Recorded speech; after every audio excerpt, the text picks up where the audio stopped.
Oke, salam Ramadan, salam bulan keberkatan, salam bulan penuh kemuliaan kepada semua tuan-tuan dan puan-puan ya. Oke, saya akan perkenalkan diri saya kemudian.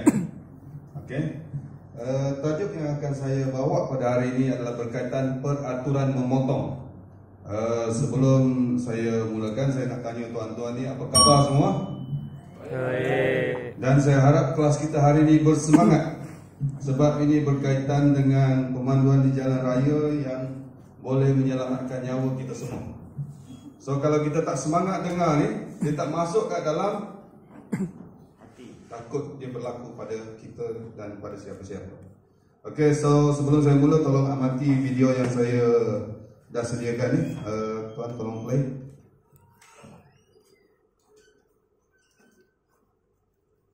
Maaf ya, sepatutnya ada suara ni.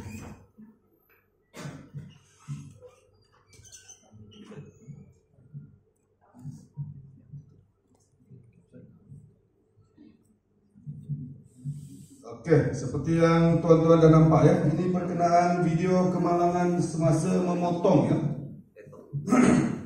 So, tajuk saya berkaitan peraturan memotong. Saya nak huraikan, saya nak bagi tahu dulu.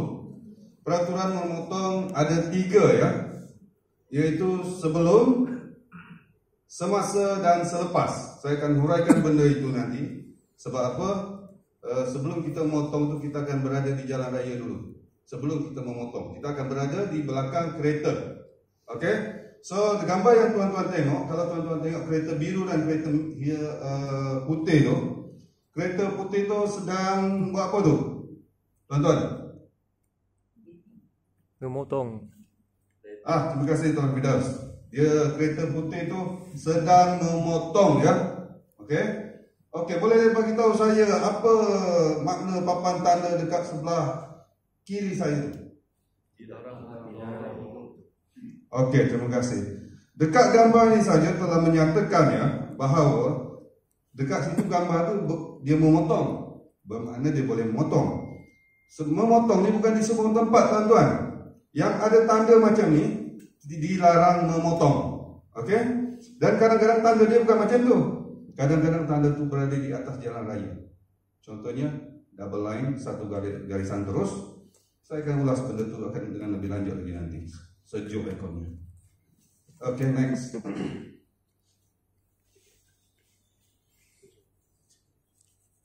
Okay tuan-tuan, peraturan memotong ya. Sebelum kita memotong tu, kita mestilah mempunyai kecekapan dan kemahiran dan pandangan imbas 12 saat di depan bersamaan dengan 100 meter.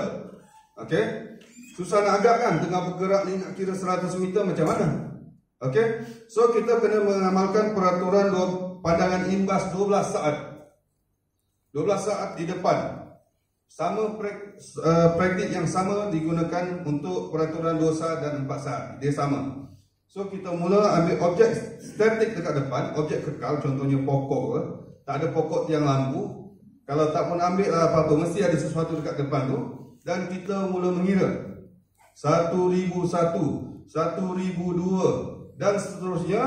Kalau kita dah sampai kiraan 1012 tapi belum melepasi objek itu, bermakna jarak dan pandangan imbas kita tu betul. Okey? Dan ada formula lain yang saya nak kongsikan ya. Memandangkan kadang-kadang ada orang yang susah nak 1001, 1002. Kita boleh gunakan formula ni. Bini nombor 1, bini nombor 2, bini nombor 3. Tetapi dengan syarat bini tak ada kat sebelah. Mampus kan? Okey tuan-tuan, so saya harap dalam melawak benda tu tertanam dalam diri kita. Okey, dan kita akan serahkan kepada kongsikan dengan calon-calon yang lain akan datang. Dan kawan-kawan sahabat-sahabat semua ya. Alright, okey, seterusnya tuan. Okey, video ni tolong tengok ya. Kenapa saya selitkan video ni? Sebab kadang-kadang penerangan audio ni tak cukup. Okey, dengan video ini kita akan ulas. Ini kegagalan dia tak mengamalkan peraturan imbasan 12 saat. Silakan tolong play video ni.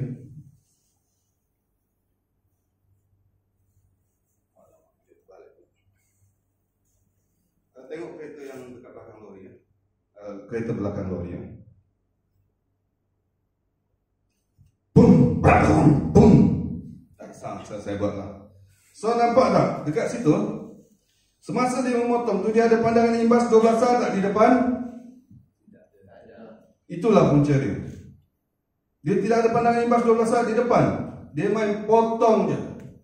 Kalau dia ada pandangan imbas 12 saat di depan, dia dah nampak kenderaan tu di depan tu, betul tak? Betul. Dia potong tak?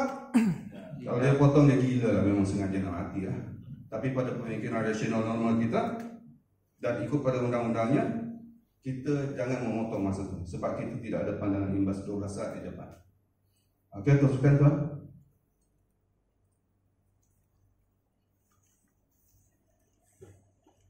Okey, di jalan raya tuan-tuan, disebutkan tadi oleh sahabat tadi, kita kena sentiasa berfikiran negatif, ya.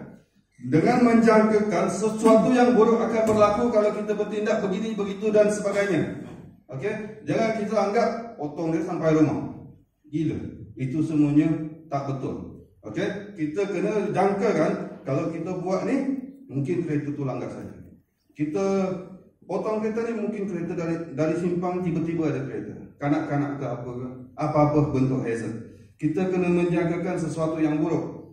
Dan kita kena pertimbangkan apa yang kita boleh lihat.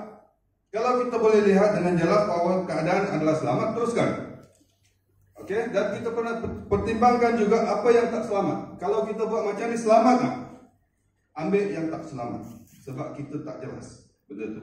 Okey, yang bawah sekali, tuan-tuan biasa dengar dekat TV ada satu wabak penyakit selain daripada penyakit coronavirus ni, ada satu wabak penyakit yang lebih bahaya lagi, iaitu wabak berita palsu. Tak pasti jangan kongsi. Kan? Pernah dengar tak? Semangat sikit. Benda penting ni. Di jalan raya, tak pasti jangan pergi. Kalau pergi juga, dia bukan pergi, dia kembali. Kembali ke mana? Rahmatullah. Allah. Okey, tolong play videonya. Ini tak pasti dia pergi. Tengok apa jadi.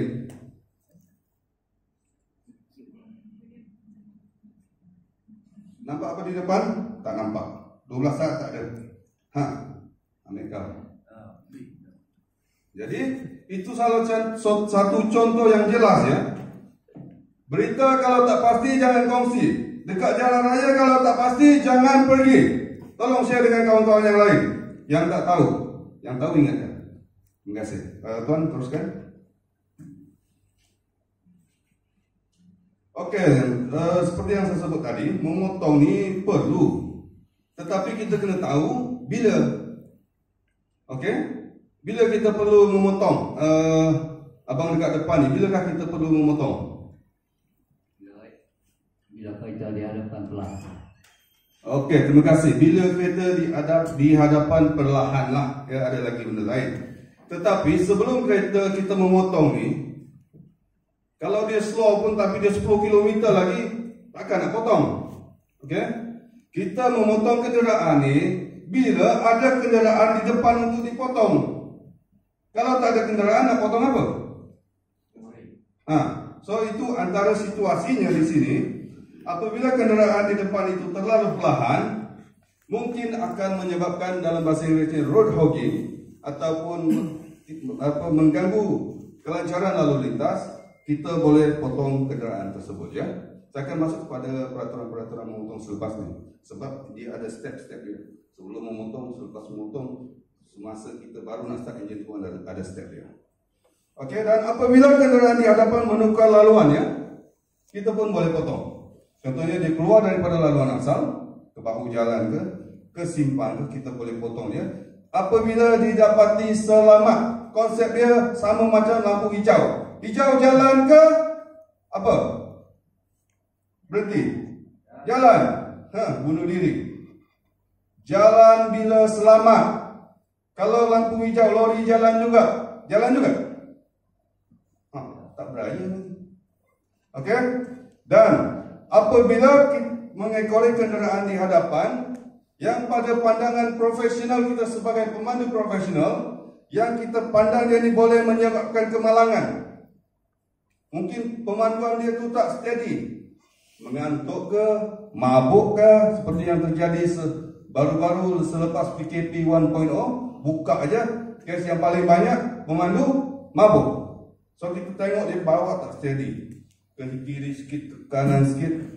So bila didapati selamat, kita perlu potong dia. Okey ya. Dan peraturan memotong saya akan jelaskan selepas ini.